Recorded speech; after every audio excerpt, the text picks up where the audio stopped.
August 26th, 2025. And it's time for Coffee on the Porch.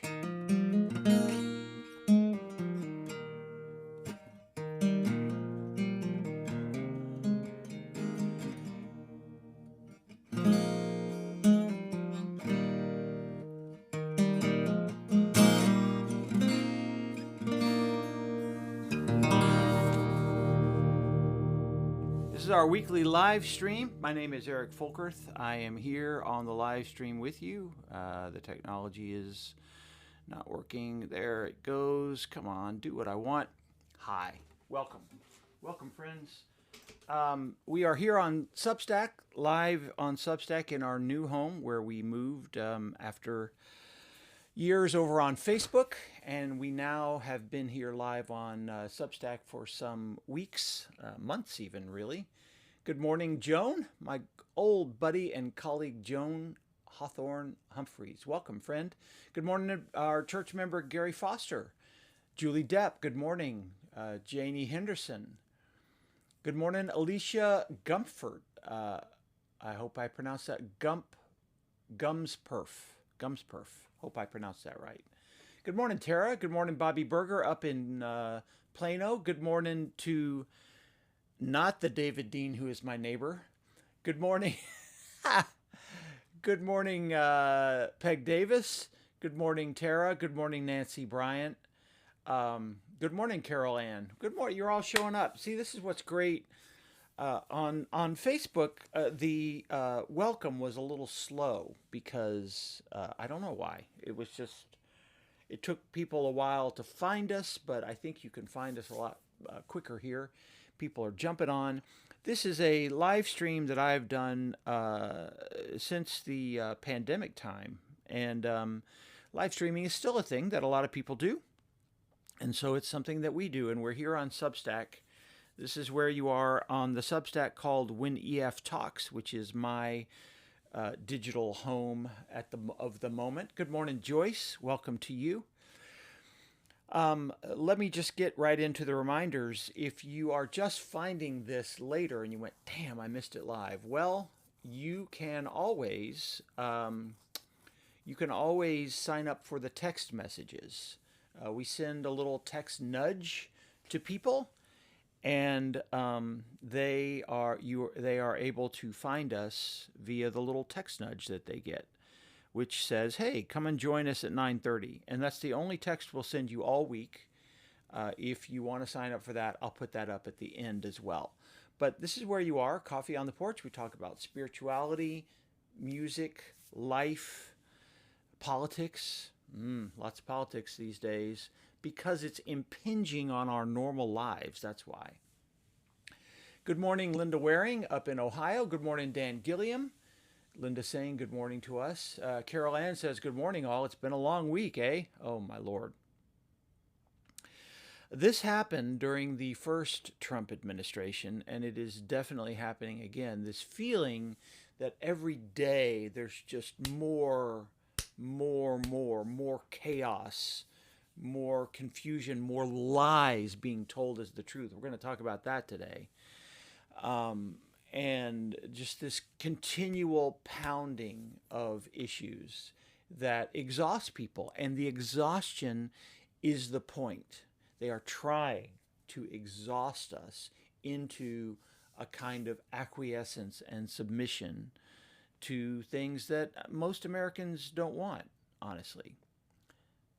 I haven't shown you this. Well, I'll wait till later.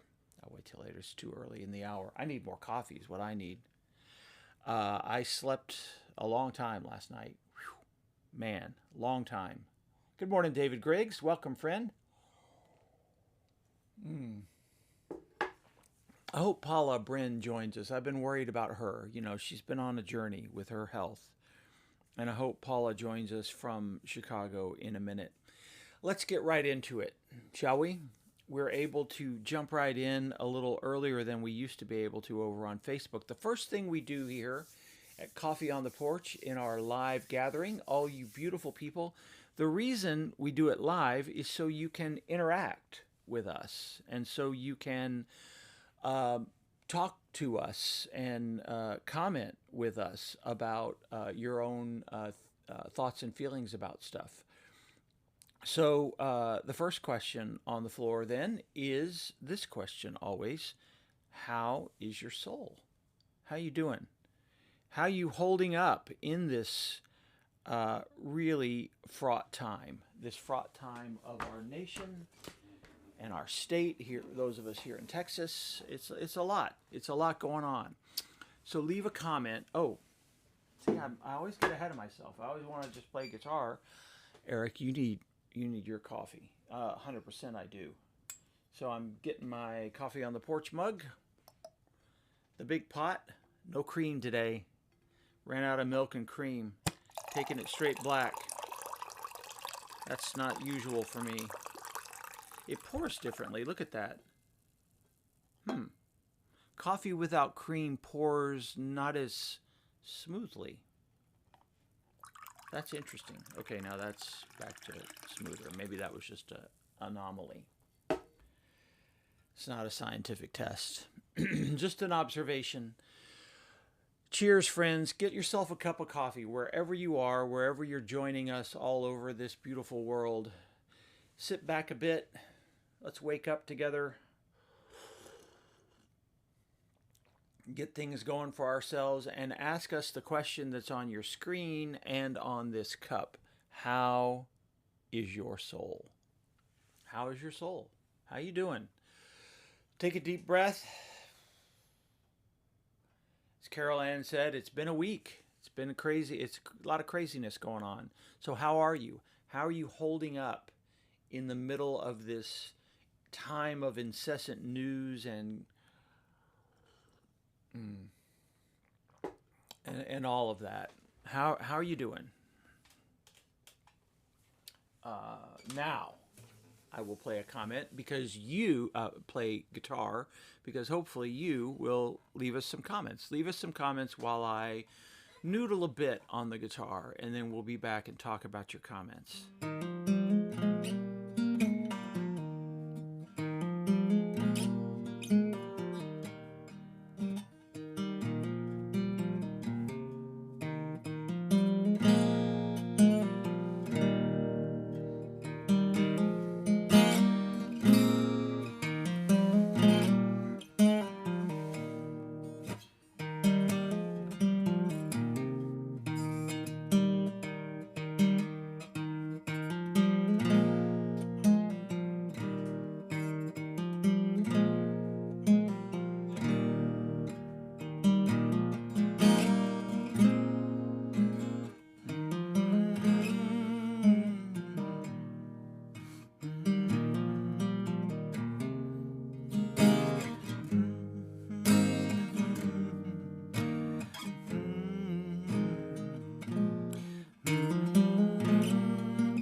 Good morning, Jeffrey Grizzly Bear Otterman. What a fun name.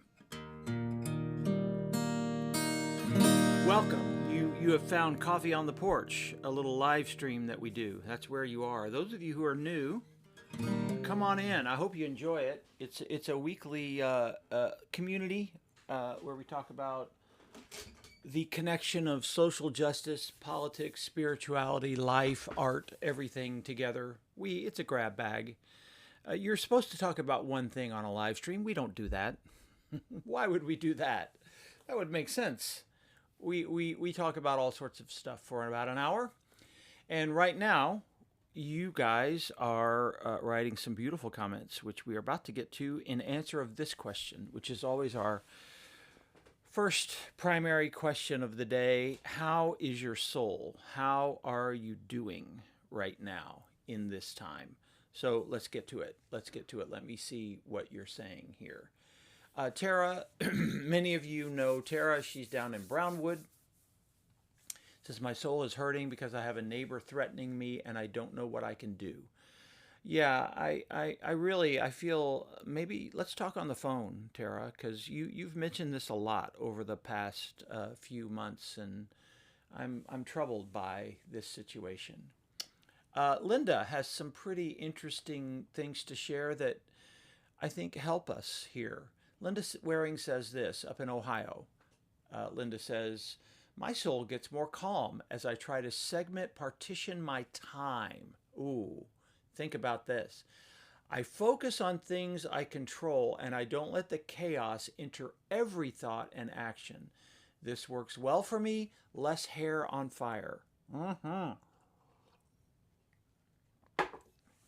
This is Linda, I think this is directly related to many of the things we've been talking about over the last few weeks and months about attention and about our society, which wants us to have our hair on fire all the time, yes, and that we do have to pay attention to where we put our attention. That should be self-obvious, but it's harder than it looks, honestly, for many people to think, including myself. I'm just going to name this, I had a grade A panic attack Saturday night. I woke up at 4 in the morning. Remember last week I talked to you here about don't worry about your life. Here I was at 4 in the morning just spinning. I just woke up. I don't even know why. I have some theories that I won't share because this is not about me this morning. But I eventually got out of it by reminding myself, oh, Eric, you preached that sermon on not worrying. Maybe you should listen to that right now. So but it was a couple of hours that I was just in the bed, just tossing. But here's what Linda says. My soul gets more calm as I try to partition my time. Here's what I think she's meaning by this, that when we stick with our goal for our time, then the chaos of everything else doesn't get a chance to go in. It's like a Jell-O mold. It's like a bundt cake mold. You know a bundt cake mold? You know, the one with the hole in the middle? Regular cake batter or Jell-O or whatever, you put that stuff in there and it just goes wherever it wants to, unless there's something keeping a space in the middle. And then it doesn't go there. And so we have to carve out that space. We have to segment it so that the chaos doesn't enter every thought and action. That doesn't mean it doesn't make the chaos go away. It just gives us the ability to deal with the chaos. That's all this. I think that's what you're saying, Linda, if that's correct. Tell me if I've got that right, and thank you for sharing that that's working for you. That's encouraging. Nancy Bryant says this, and I agree with this. It looks like the same thing posted twice, but that's good. She says, I am shocked. Nancy is up in Fort Collins, Colorado. I'm shocked by how many people I know, people who call themselves Christians, continue to defend Donald Trump and their votes for him, even as he is throwing immigrants out, tearing up homeless encampments, lying about his involvement with child assaults. I may not be a Christian myself, but the last time I checked, none of these things he are doing are Christian values. It is shocking. It's absolutely shocking. It really is. And I don't know how to explain it because you know me well enough, and you all know me well enough here. I am shocked by all of this. I'm shocked by Christian pastors. You remember many months ago I told you that story about Russell Moore, Randall Moore, Ray Moore, Russell Moore. Sorry to not remember. Used to be the editor of Christianity Today. Getting calls from pastors preaching on the Beatitudes. Blessed are the meek. Turn the other cheek. This is all in the same section of the Bible, the Beatitudes that talk about blessed are the meek, and then turn the other cheek. And having people come up afterwards to them and say, preacher, where'd you get that liberal talking point? And the pastor saying to them, well, these are actually the actual words of Jesus. It's not a liberal talking point. This is what Jesus said. And the guy, the parishioner, instead of saying, oh, sorry, pastor, I misunderstood, said, well, that doesn't work anymore. This is where we are. And I continue to be shocked by it too. But it is a symbol of how misinformation and disinformation can so infect us all. We're going to talk about this a bit more in a moment, about misinformation and disinformation. But I agree with you. Joan says this, my soul is overwhelmed, not out but down. What does God ask of us of these days? Yes, very good question. Carol Ann says this, next week I'm having a cataract surgery. I know folks say it's easy, but I'm terrified. The thought of someone in my eye is so frightening. Please send love and peace next Wednesday. Pre-op appointment is tomorrow. Well, those of you who've had cataracts, you guys jump in. David Griggs is here with us. David and I, let me just tell you this. I've literally been in the operating room and watched assisted a doctor doing a cataract surgery in Haiti, in a medical clinic in rural Haiti. And it is, I get why it is terrifying. They know what they're doing. I'm going to say, a minor surgery is something that happens to somebody else. Have you ever heard this? So I'm not surprised you're a little anxious, but I think you're going to be okay. And I think you're going to love what happens afterwards with the better vision. But David can chime in, or other people with that surgery can chime in. Bobby and Debbie up in Plano, says Debbie is having medical issues with no answers yet. Big prayers. Keep us posted. Let us know what we can do. Good morning, Karen. Welcome. Welcome to you. Things are double posting. I'm guessing this is just an accident of the feed and not you guys accidentally doing this. All right, David Griggs says this, and this is where I am a lot of the time. You guys tell me. David says, every day I think this is the worst. Then another presidential action takes the cake. Today it's the firing of members of the Federal Reserve, a position that the president can't remove, short of a serious reason for cause, which has not been proven. The abuse of power cannot be allowed to continue. I know, it's every day. And again, this is the point. The chaos is the point. We've been saying this for months. This is what they want to do. Carol Ann is praying for Debbie. Sally Hoover says this, paying attention and having a schedule are good goals for me. I'm often nervous and shaking. Yeah, I think the more we can, routine is helpful, honestly. You start to understand religions. I even preached about this on Sunday, about religious rules getting too strict. Well, in a time of chaos, you understand the need for some sense of order. I understand where that comes from. It can go too far, I think, into legalism. But schedule and goals are good, yes. Carol Ann is giving you a shout out, Nancy Bryant. Don't stop your Facebook posts. I agree, Nancy. If you're not Facebook friends with Nancy Bryant in Fort Collins, Colorado, you should be. Let me set my watch to not bother us here. Linda Waring, talking back to what we said with Linda Waring a moment ago about focusing your attention and not allowing the chaos into certain spaces. She says, this is what I meant. Find time to get my hair on fire. The corollary. Haha, you're using speech recognition. I can tell. The corollary, not corollary. The corollary is that I do have friends who won't think about what's going on at all, and they've totally blocked it out because they don't do politics. Okay. See, this is a danger. It's a danger. It is a danger to be an ostrich with your head in the sand. It's a danger to yourself, and it's a danger to the country and to the society. Yes, that is a danger. We've got to find a way to do something else. This is what I think.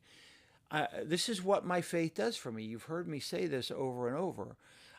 Jesus did not ignore the world. Jesus looked straight at the heart of crucifixion and did not run the other direction. Did not.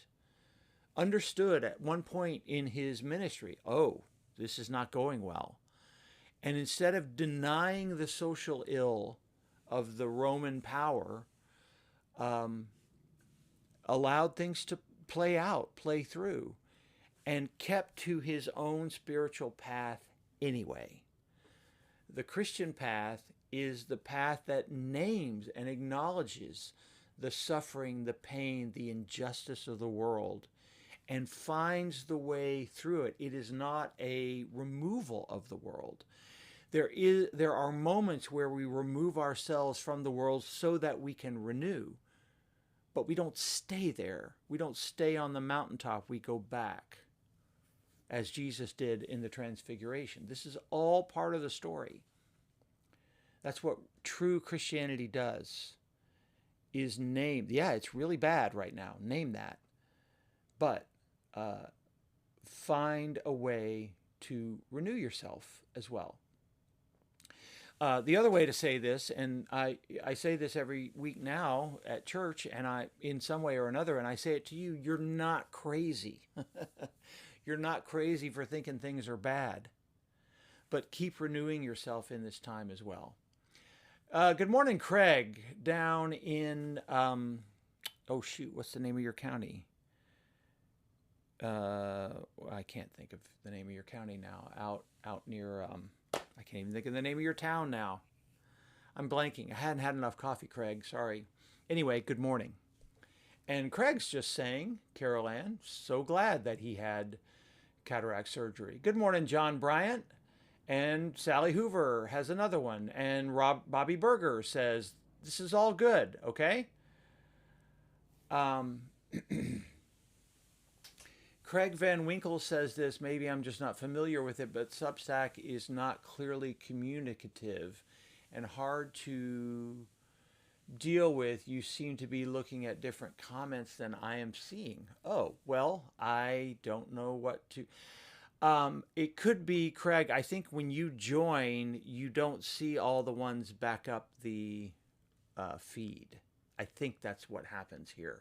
Good morning to my buddy Frank Rom, who I talked with on the phone yesterday. Good to see you, brother. Good morning, James Myers. Good morning, Linda Roberta Hibbs. I think that's what's happening, Craig. I think that when you click on, it starts your feed wherever you are, and it doesn't allow you to go back up the feed, I think. I don't know. I honestly don't know. Maybe somebody who knows even better than me can know. Thank you for sharing your how is your soul. That was a lot. That was some good conversation there, as it always is. We like to have this time. You need this time. You need this time every day a bit to get your coffee, your tea, whatever, orange juice, green drink, water. Sit with yourself a bit. Meditation, prayer, looking at nature, and just ask, where am I? Where am I?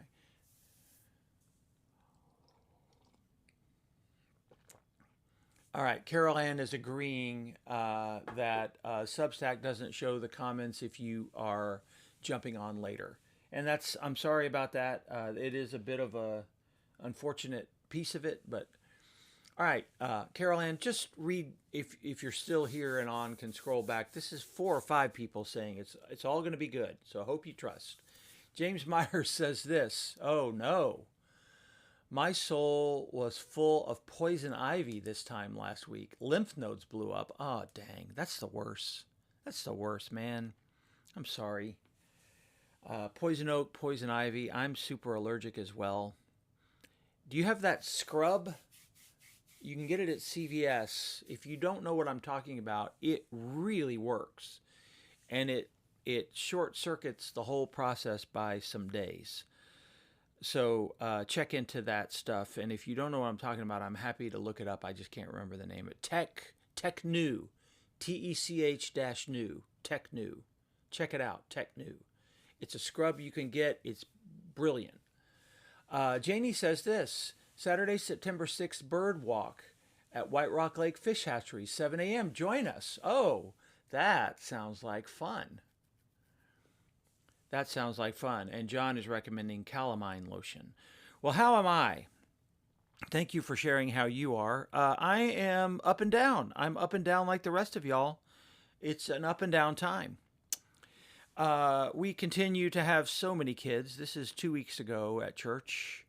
It was so many people. People are seeking out community. They're coming to see us on Sundays. We are deeply grateful to that. I mean, really, it's ridiculous, ridiculously wonderful. Community is a part of why people come to church. Yes, they come to worship God. Yes, of course they come to worship God and to pray. And hopefully to get some word that helps them with what they're going through, obviously. But community, being with each other in the real world, really is a big part of it too. And people are really seeking us out. And we are pretty confident this is going to continue through the fall as we start back our regular fall activities. And so thank you to all of those who are seeing us. Just some announcements that I want to put out there. We have 2 big 100-year anniversary Sundays coming up at Kessler Park. In September, our Reverend Keith Boone is a dear friend, and he's going to be our guest preacher on the 14th of September as he grew up at Kessler Park. He and his family grew up at Kessler Park. If you know Mitchell Boone, who is currently the pastor of First Methodist Dallas, he is a grandson of Kessler Park. Keith being a son of Kessler Park. So come and join us on the 14th as we hear from Keith and his memories of growing up in our neighborhood. And then on the 19th is our big celebration.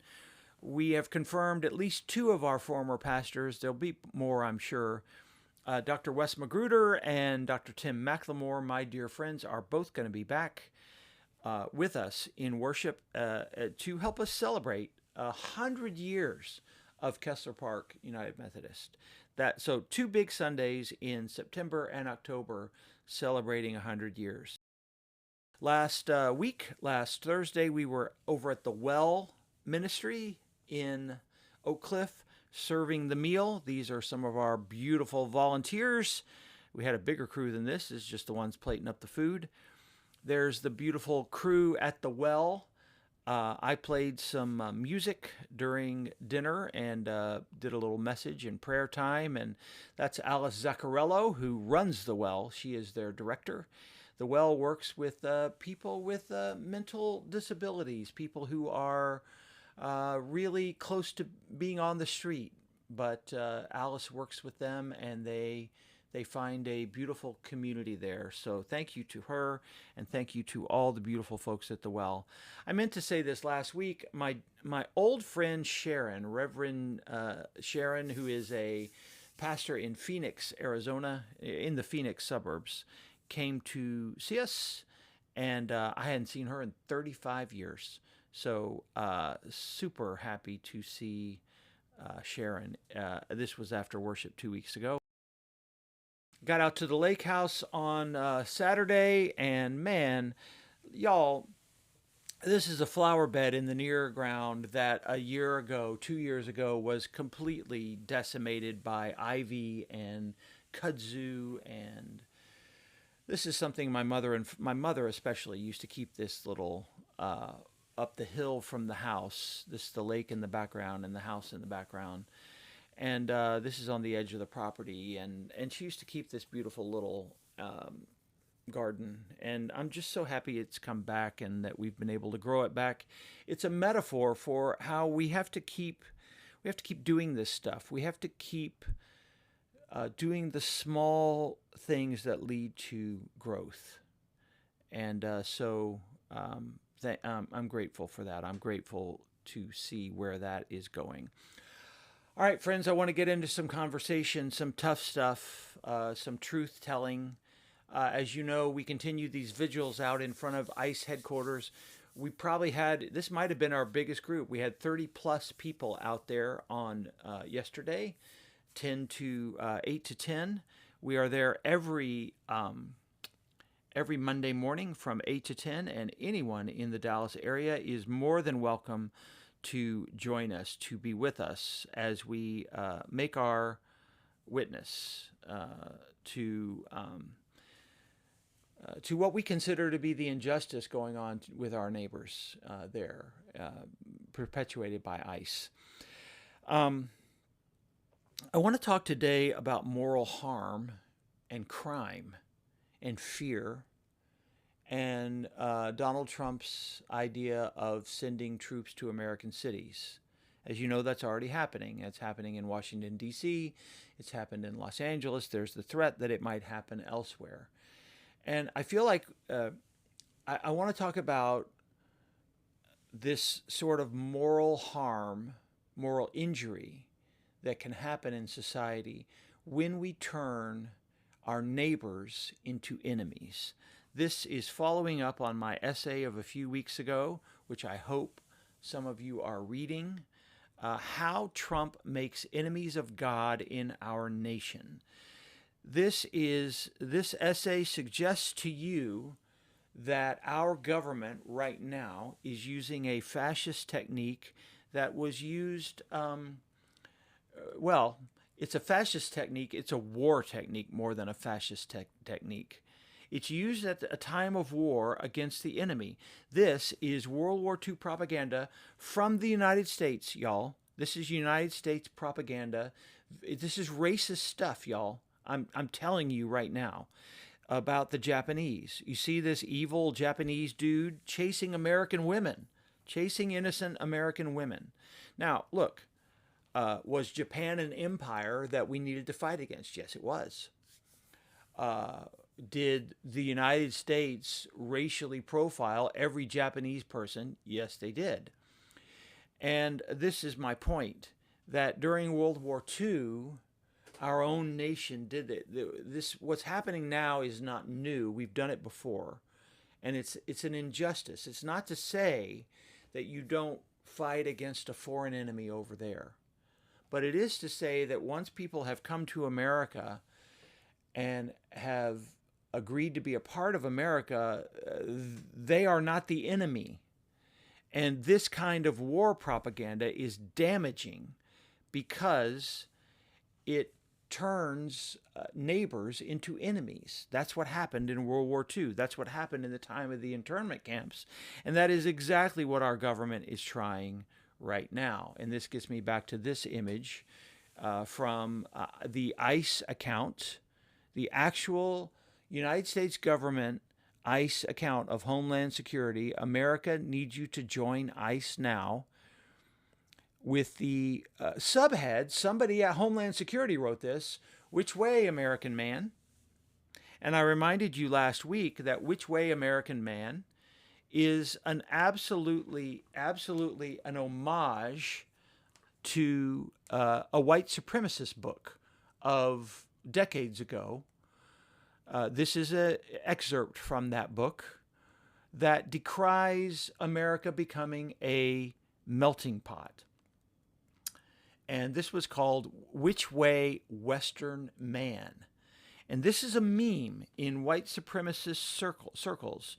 This meme of which way you have a choice, white American people. You can go the bad way, the melting pot way, or you can go the way that leads to what they say is life.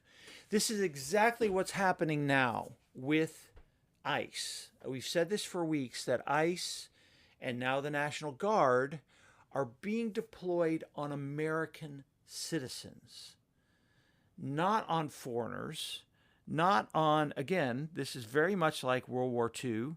This is racist propaganda from World War II. Innocent Japanese Americans were not the enemy back in World War II, but they were made into the enemy by our government, by the fear of our government. And that is what's happening with brown people today. It's 100% what's happening with brown people today. And it's 100% what Donald Trump is trying to do about crime. As you may know, Donald Trump is continuing to fearmonger about crime. This is a headline from this week. Pentagon plans military deployment in Chicago as Trump eyes crackdown. Military officials are sketching out a plan that could deploy a few thousand National Guard. And by the way, this is even being discussed for other cities as well, for other non-Chicago cities. So again, let's be clear, this would be the third American city that Trump has deployed National Guard to, in addition to deploying ICE. Okay? Let's just be clear about where we are.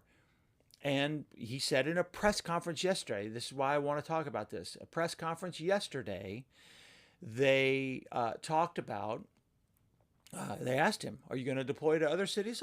Maybe. I don't know. Maybe not. Watch that out. Every time he says that, it's something he's absolutely thinking about. Now, let me read some of your comments. We fought Germany and Italy and no camps for them. Excellent point. Thank you, Robert. Thank you, Bobby. Bobby's pointing out that we did not round up Italian Americans and put them in camps.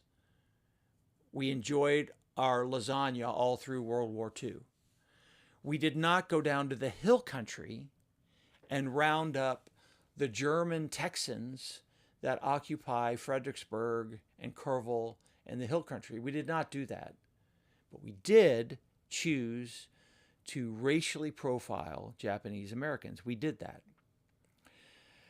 Again, this is, many observers believe, this is an example of whiteness, of white supremacy.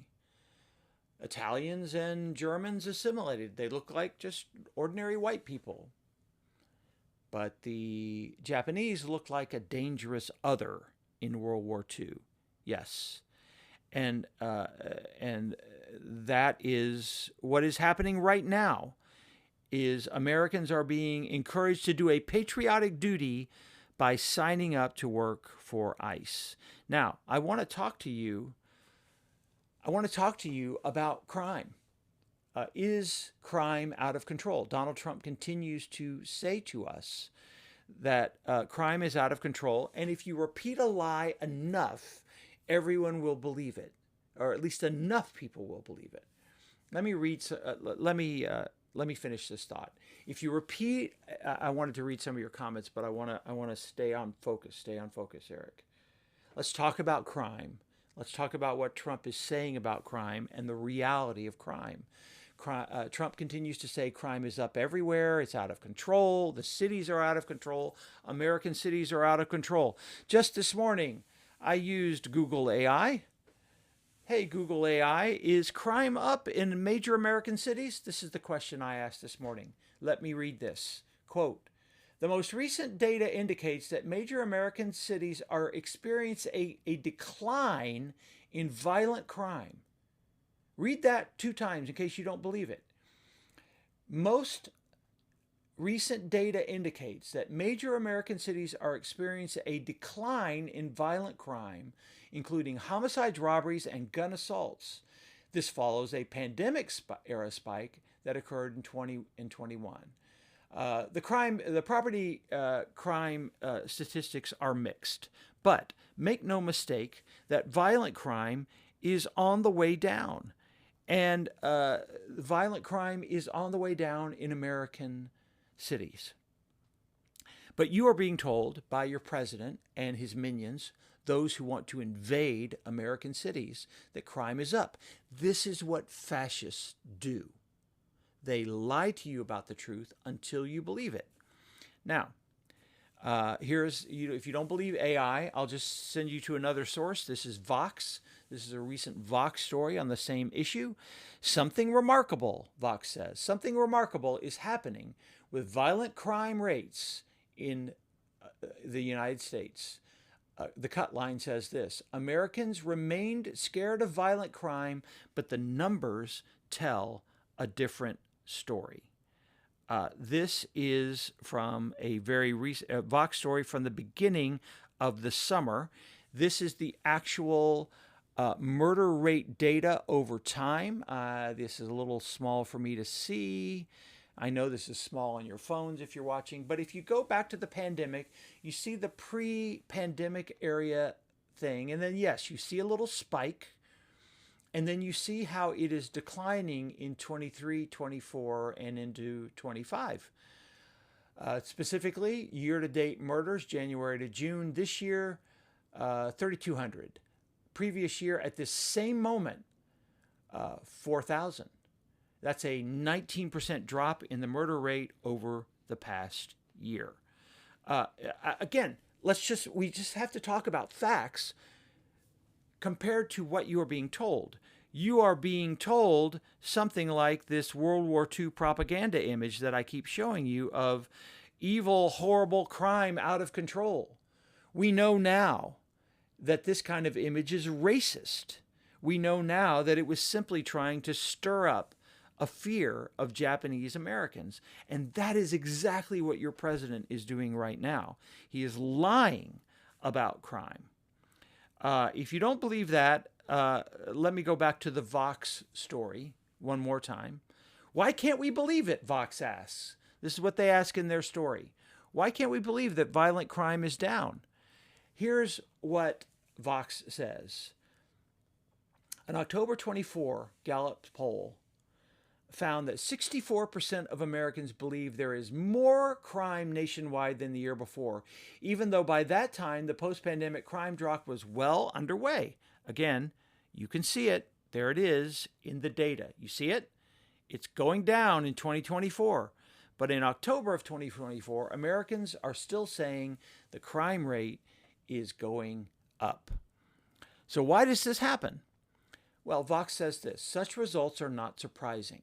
One of the most reliable results in polling is that if you ask Americans whether crime is rising, they will say yes. Astonishingly, in 23 of 27 national surveys done by Gallup since 1993, Americans reported that they thought crime nationwide was rising, even though most of those surveys were done during the long crime decline. Crime is one of the best examples, they continue, of what we call bad news bias. By definition, murder is an outlier event that grabs our attention. So friends, this is the data. This is the truth, okay? This is absolutely the truth. If you listen to some people you would think people are dying every night on the streets of Deep Ellum, 2 miles from here. I go on a nightly walk through Deep Ellum 3, 4 times a week. Now, I don't go there at 2 in the morning. I don't go anywhere at 2 in the morning anymore. There are a lot of drunk people out at 2 in the morning, a lot of high people out at 2 in the morning. Probably not a good idea. But, to listen to some people, you would think it's just an absolute chaotic scene down there. And I have not experienced that. And the data doesn't really show that out. Now, are there specific events that are horrible? Yes, there are. There's some that have happened lately that have been pretty horrible. But understand that this is a dynamic of our world. We have a bad news bias by default, and we can see it in the data. 23 of 27 national polls since 1993, Americans reported that they thought crime nationwide was going up. We used to deal with this all the time in this neighborhood where I live right now. When we first moved here, it was in that time, in the early to mid 90s. And yeah, there were bad things that happened then. They did find a dead body in our alley. Absolutely. But you know what? The week we moved back here in 2017, the Tom Thumb in North Dallas, very wealthy, very safe North Dallas, was taken over by a gunman for hours. It was unbelievable. I couldn't, it was like a metaphor for me. Frank, thank you, buddy. Bad news bias demonstrates the need for good news. Yes. Amen, brother. Amen, brother. Let me read what some of the rest of you are saying. Those figures will be cooked by next year. MAGA loves that tactic. In fact, by the way, James, yes, MAGA loves that tactic. And right now, what does Trump do over and over? If he doesn't like the answers he gets, he works the refs till he gets a different answer. This is what David said about the Federal Reserve chair. Doesn't like the Federal Reserve person? She's corrupt. Let's get rid of her. Doesn't like the crime statistics? Right now, they are questioning the crime statistics in Washington, D.C. right now, saying that the books are cooked. Fear drives engagement clicks more than other traditional marketing modes. 100% it does. I'm going to scroll back because I've missed some of your stuff here. Let me say some of the things you're saying. Classic bad guy script, James says, call it fascism, but history is full of it. I think that's right. This is one of the points I make, and I'm going to get back to this in a moment. I don't want to run out of time. But this is what governments do when they want to assert power, particularly in war. Even governments we might call just in some way, even wars we might call just. Remember, I think everybody in the world, well, not everybody, but a significant majority of humans say that World War II was a just war against fascism. But our government did this during World War II. They otherized the Japanese, our own people, in that same time. They did that. We did that. So even a just war, governments will use that fear tactic because it is hard to kill people. We do not innately want to do that. We do not. We have to be taught. We have to be convinced that there is an enemy that must be eradicated. That's what has to happen in order for us to kill the other. And this gets me to something else I want to say here. Today and tomorrow, the United States government is recruiting people out in Arlington. I have some dear friends who will be protesting this event. This is, in fact, an invitation to the protest. Protest is being led by La Rabia DFW. These are very young activists, La Rabia DFW. But Brown Berets North Texas is, I have some dear friends in the Brown Berets. They will be out there protesting this recruiting that ICE is doing for thousands of more agents under the allegation that we are under attack. They are there to say, no, we are not under attack, and these actions are harming brown people, brown communities, similar to what internment camps did back in the day. Let me read some of your other things. This is war propaganda and authoritarianism. Thank you, Craig. Fascism is the government taking a share in private companies. Yes. And by the way, Craig saying, yeah, we might do that again. One of the people in the Trump administration said that again. I can't read that. So, counter witness to the Proud Boy. Okay, this is encouraging, I think is what you're saying. Billboard across the street from the high school in Southern Illinois was removed and our conference replaced it. Oh, excellent. I can't see that. Unfortunately, Substack does not allow for live links. That's a flaw. So we can't click on that, but I'm trusting it was a counter witness to the Proud Boys. And I'm hoping you're saying this is from the annual conference there. I hope that's what you're saying. Give us a little more word information about that, because that's super hopeful.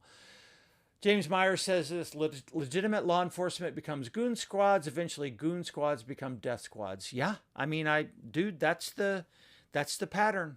That is the pattern. Yes, Nancy pointing this out. Germany and Italy did not attack Pearl Harbor, but yes, that's true. But it's the use of that fear that is the difference. That is similar to the fear that was stoked after 9/11. Iraq did not attack us on 9/11, but the fear of 9/11 was used to create a war in Iraq. That's the pattern. I had a dear friend in Argyle who's just been in Dallas twice in their life. They were convinced they'd die if they spent a week there. Yeah, this happens. This is the fear that's out there. This is the fear that's being stoked. Maria has these friends. My daughter, we talk about this a lot. She has friends. She'll invite friends down. Hey, come stay at the log house. We'll go to Greenville Avenue. We'll go to Deep Ellum. We'll go to Lakewood. We'll go downtown. And her friends will not come. Will not come to downtown because they are absolutely convinced that downtown is a hellhole of violence and horror. So this happens. Fake statistics song could be fun. Yeah, it could be. I am more visibly tensed up. Thank you. We have to be carefully taught. Yes. Thank you. We have to be carefully taught. Good remembrance. Yeah. For sure. They won't. Frank is right. They're really coming to stay away from me. They're Maria's friends. Judy Doyle says this: it was a billboard from the United Methodist Church Conference, and it says, quote, "Love divides, hate unites." The original billboard was recruiting for ICE. Freaking awesome. Thank you all. Beautiful. I love that. I freaking love that. That's it right there. That's it right there. I want to say one more thing about this, though, and that is about this recruit. And this is as a pastor. One of the things that soldiers experience when they come back from war is they experience the moral injury. This is a psychological dynamic that happens with people who come back from war. Moral injury. Look at this. This is a cover of an actual book written by PhDs and doctors for military chaplains to help soldiers deal with moral injury. What is moral injury? According to Google AI, moral injury is a psychological, spiritual, emotional pain that occurs when a person acts in a way that contradicts their deeply held moral and ethical beliefs, or when they witness such acts. What I'm suggesting to you is that otherizing the people in our country, specifically right now, brown and black people, but especially immigrants and brown people in this time, it causes moral injury. Those people who are working for ICE right now, this is one of the things we say in our prayer vigils each week. This is one of the things that I say when I am praying at the prayer vigils, oh, I thought I put it center. When I'm praying at the prayer vigils out there in front of ICE headquarters, one of the points I make is that the people working for ICE are causing moral injury to themselves by racially profiling their neighbors, by ripping apart communities that don't have any good reason to be ripped apart. That causes moral harm to themselves. This is the pastoral truth that we Christians can note for our country right now. There is moral injury that comes from this. So I want to commend all those who will be out there protesting ICE the next 2 days. I don't think I'm going to get out there. I may try to go out tomorrow, but I've got a very busy couple of days. So I'm not sure I'll get out there. I want to play a song. I know I'm going to go a little long because as James said, I was worked up. But I do want to play a song for you. And it's a song that I just wrote, and it's a song that I dearly love. This song means a lot to me. And it tells a story, and it tells a very true story of my own life and of Denise's life. And let's see, how do I want to sit? I think I want to sit here.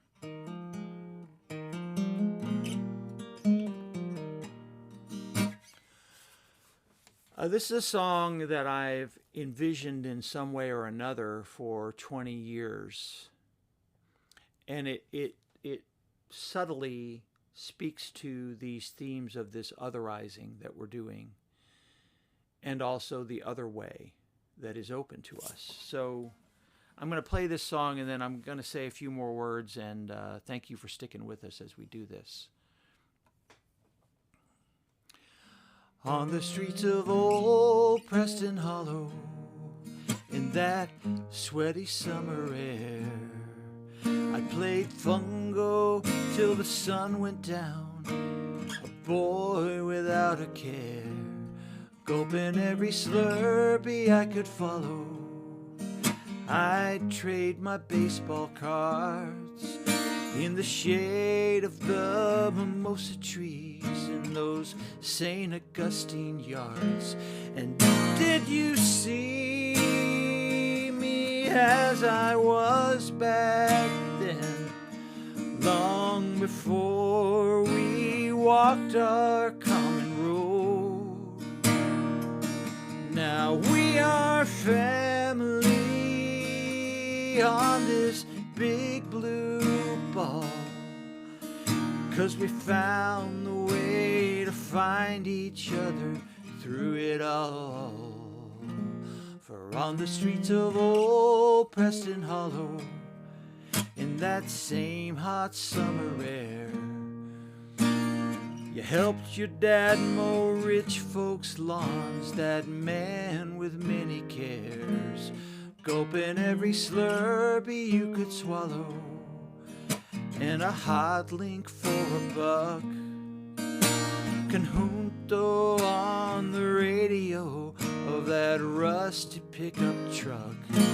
And did I see you as you were back then, long before we walked our common road? Now we are family here on this big blue ball, 'cause we found the way to find each other through it all.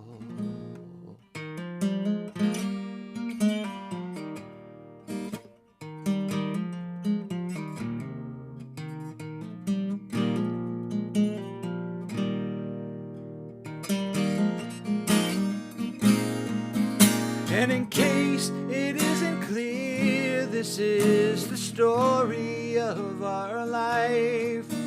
I'm the clueless little white boy, she's my fierce Latino wife.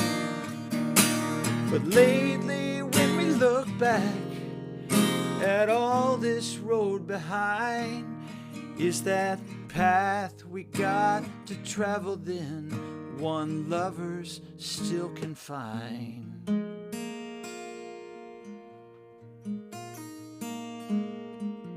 'Cause now the streets of old Preston Hollow, well, they're all that still remains. The ranch-style homes have been knocked down, and the mailbox names all changed.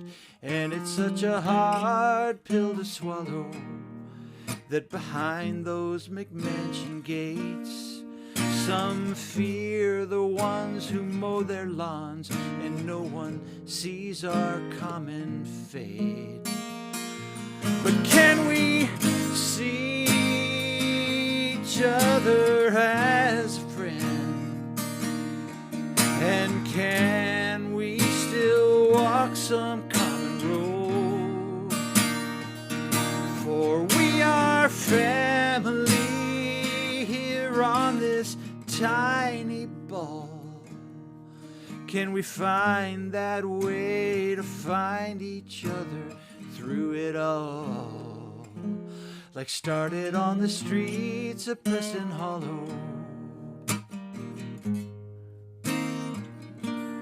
on the streets of old Preston Hollow. Once upon a time in Preston Hollow, on the streets of old Preston Hollow.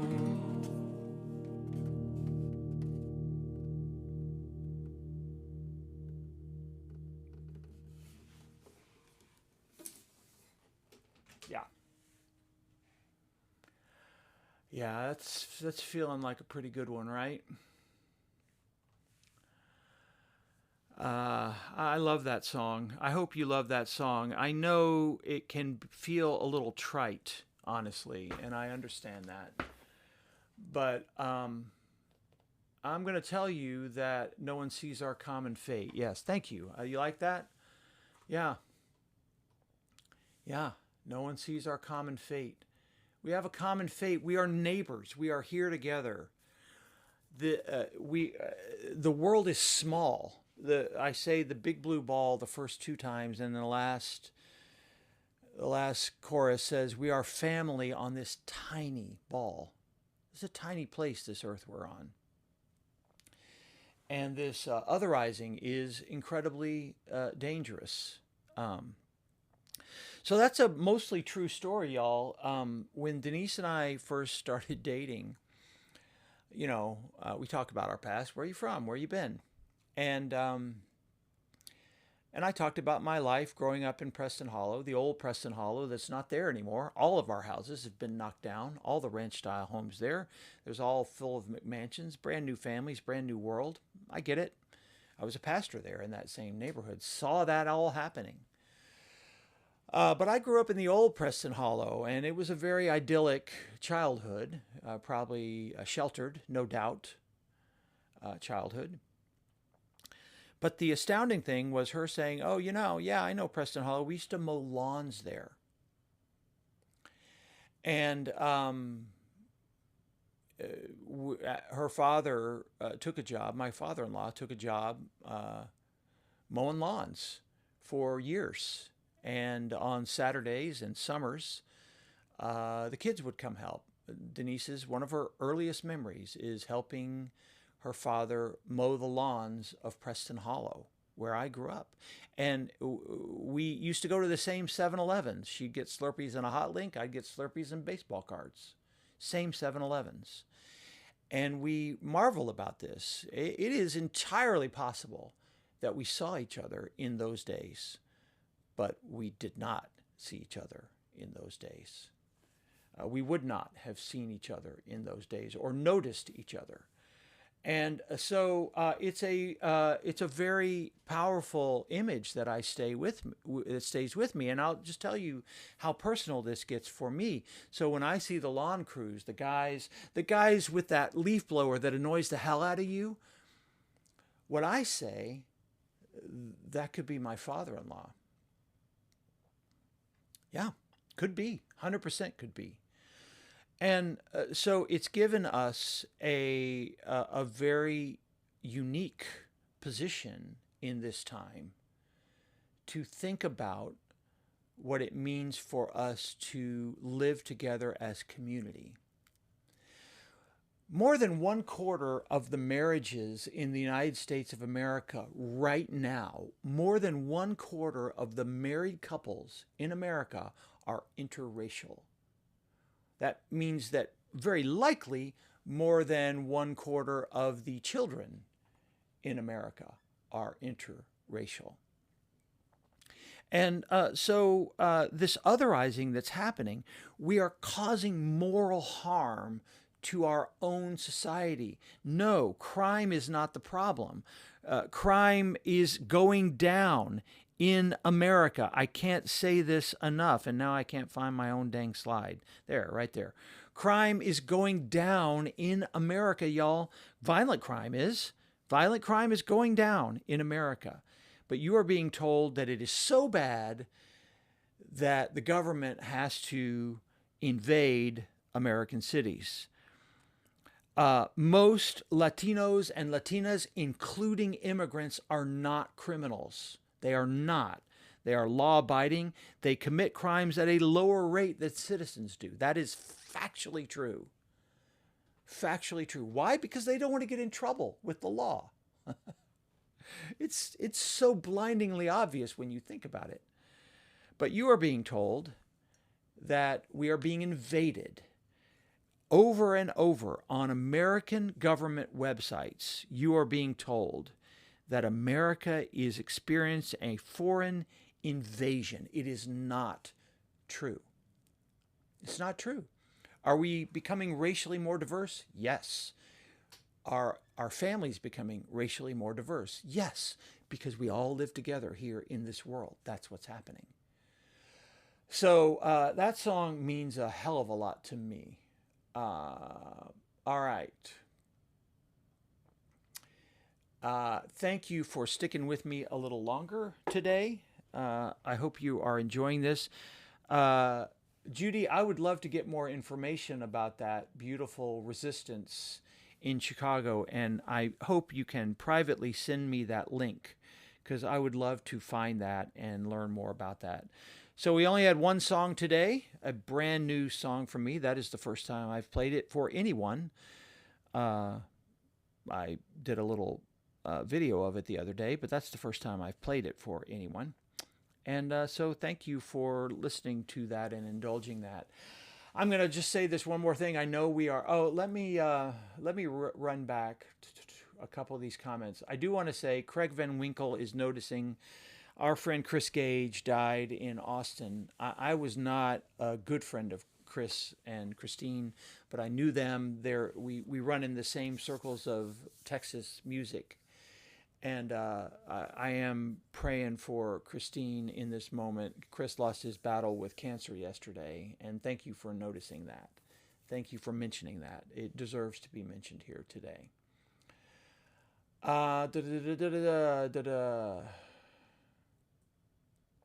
Judy Doyle says this: the prophetic task of the church are to tell the truth in society that lives in illusion, grieve the society that practices denial, and express the hope of a society that lives in despair. I'm copying that right now before I get off of this live stream because I don't want to lose that quote that I'm going to post in just a minute.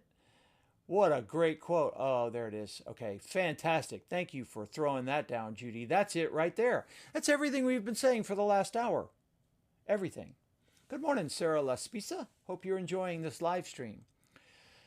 All right, y'all. What James says is, our peers on the other side recite the MAGA script like they went to a rehearsal. James, this is one of the things I've seen for years, is that on the right, this has to do with the organization and structure of the movements on the left versus the right. Movements on the right are always top down. And so if it seems like a script, it's because they learn to parrot the messages all the way down. Movements on the left tend to be more chaotic and less hierarchical, more horizontal rather than vertical. and we don't like our leaders telling us what to do. In fact, we become allergic to them at a certain point. So yes, we saw this in the United Methodist Church. We saw there was absolutely a script because they kept saying the same talking points during the church split. Same thing, same 5 points. I was included in the local script in some churches.